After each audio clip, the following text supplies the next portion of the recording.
Hey guys, this is Ashton from Lake City Realty here in Sudbury, and I'm going to tell you guys about the cost of owning a home. Because if you're like me and you know nothing and you're just jumping into homeownership, it's really good to know what it actually costs to maintain and upkeep a home.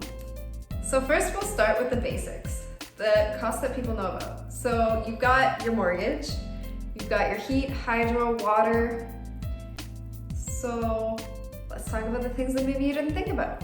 So now I'm going to talk about the other costs that not everybody thinks about, which is the repairs and maintenance.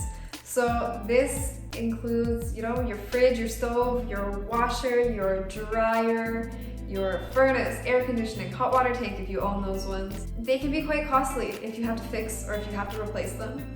So it's really good to have money set aside for that. Sometimes getting a repair person in, usually it's not less than $100 to $200.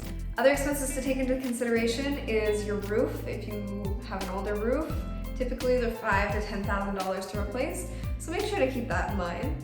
Another thing that I recommend setting aside a little bit of money for is plumbing and electrical issues. They don't happen often, but they do happen. So it's good to always have a little reserve fund available for that kind of stuff.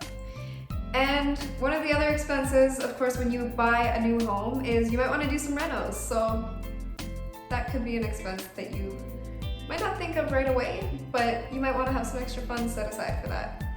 A couple other expenses that you may or may not have is lawn care and snow removal. So if you are paying for someone to do that, make sure to take those numbers into consideration.